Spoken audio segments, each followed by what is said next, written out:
الحمدللہ رب العالمین والصلاة والسلام علی اشرف الانبیاء والمرسلین اما بعد۔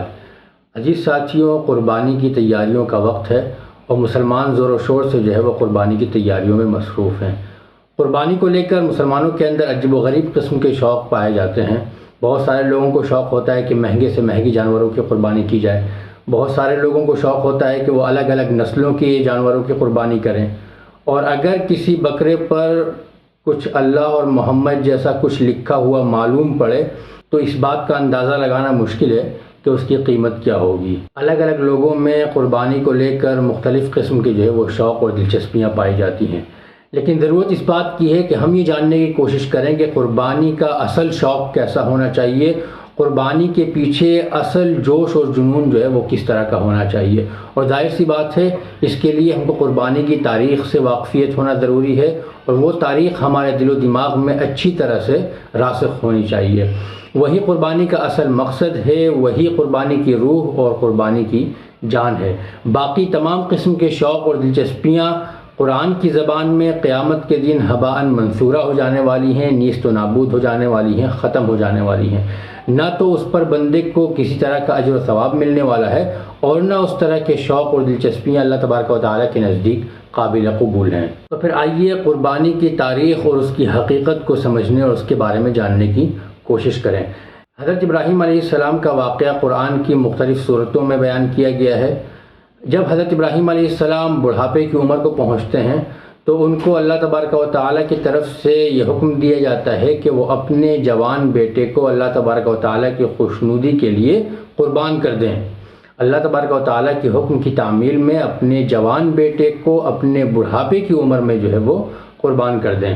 اب یہاں پر دیکھنے کی دو چیزیں ہیں۔ پہلی چیز تو یہ ہے کہ جب اللہ تبارک و تعالیٰ نے حضرت ابراہیم علیہ السلام کو یہ حکم دیا تو ان کا کیا ری ایکشن تھا، ان کا کیا کہنا تھا، کیا سوچنا تھا۔ اور دوسری چیز جس پر غور کرنے کی ضرورت ہے وہ یہ ہے کہ جب حضرت ابراہیم علیہ السلام نے اللہ تبارک و تعالیٰ کا یہ حکم حضرت اسماعیل علیہ السلام اپنے بیٹے کو بتایا تو ان کا کیا ری ایکشن ہوا اور ان کا وہ کیا جواب رہا۔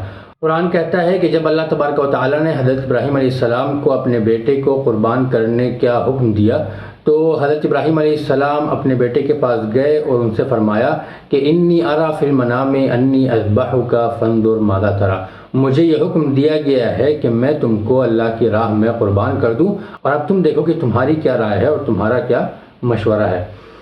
حضرت ابراہیم علیہ السلام اللہ تبارک و تعالیٰ کے حکم کی تعمیل میں اللہ تبارک و تعالیٰ کی خوشنودی حاصل کرنے کے لیے اپنے بڑھاپے کے وقت میں، بڑھاپے کے ایام میں اپنے جوان بیٹے کو قربان کرنے کے لیے مکمل طور سے راضی ہو گئے۔ اس بات پر غور کرنے کی ضرورت ہے، اس کو سمجھنے کی ضرورت ہے۔ اور اسی طرح سے جب حضرت ابراہیم علیہ السلام نے اللہ تبارک و تعالیٰ کے حکم کے بارے میں حضرت اسماعیل علیہ السلام کو بتایا تو ان کا کیا ری ایکشن تھا، ان کا کیا جواب تھا۔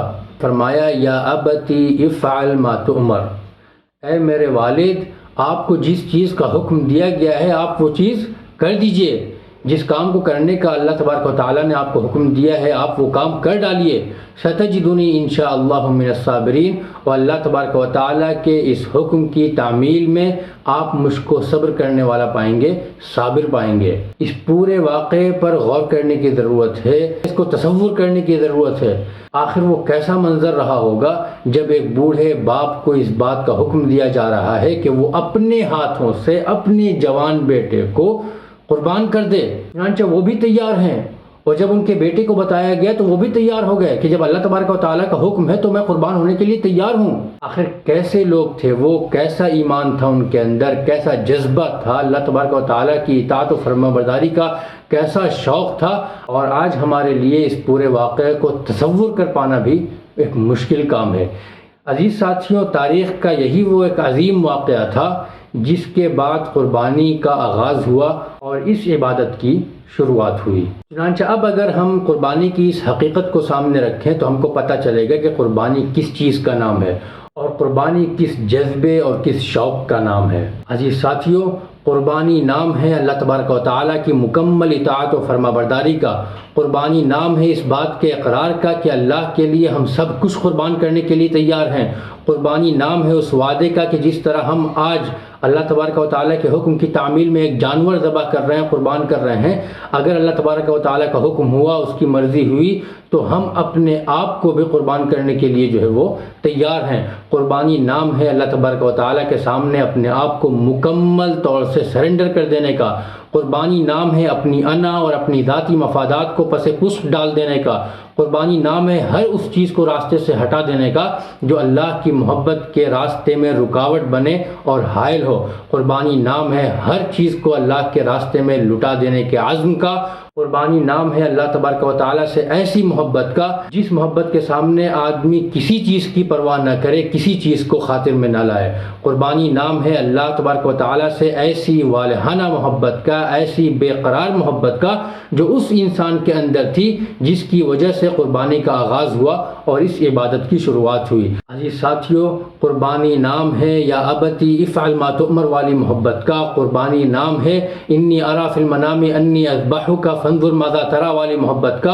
اور قربانی اس محبت کا نام ہے جس کے بارے میں علامہ اقبال فرماتے ہیں، بے خطر کود پڑا آتش نمرود میں عشق، بے خطر کود پڑا آتش نمرود میں عشق، عقل ہے محو تماشائے لب بام ابھی۔ عشق، محبت، جنون، شوق، لگاؤ، یہ سب کسی خطرے کی اور کسی نقصان کی پرواہ کیے بغیر نمرود کی آگ کے الاؤ میں کود گئے، اور عقل یہ کھڑی دیکھ رہی ہے کہ بھائی یہ ہو کیا رہا ہے، یہ کیسا جنون ہے، کیسی محبت ہے، کیسا عشق ہے، کیسا لگاؤ ہے۔ بے خطر کود پڑا آتش نمرود میں عشق، عقل ہے محو تماشائے لب بام ابھی۔ عزیز ساتھیو، اگر ہم اس شوق اور اس جذبے کے ساتھ، اس ایمانی کیفیت کے ساتھ قربانی کرتے ہیں تو ہماری قربانی کسی کام کی ہے، اللہ تبارک و تعالیٰ کے نزدیک قابل قبول ہے، ورنہ صرف جانور ذبح کر دینے سے کچھ بھی حاصل ہونے والا نہیں ہے۔ اور اس شوق اور اس جذبے کے علاوہ تمام شوق اور تمام دلچسپیاں قیامت کے دن ہباء منثورہ ہو جانے والی ہیں، نیست و نابود ہو جانے والی ہیں اور ختم ہو جانے والی ہیں۔ نہ تو بندے کو اس پر کسی طرح کا اجر و ثواب ملنے والا ہے اور نہ اس طرح کی دلچسپیاں اللہ تبارک و تعالیٰ کے نزدیک قابل قبول ہیں۔ اللہ تبارک و تعالیٰ سے دعا ہے ہم کو صحیح معنوں میں قربانی کرنے کی توفیق عطا فرمائے، ہم قربانی کی تاریخ، اس کی حقیقت اور اس کے مقصد کو اپنے سامنے رکھتے ہوئے قربانی کی عبادت جو ہے وہ انجام دیں۔ آمین وآخر دعوانا الحمدللہ رب العالمین۔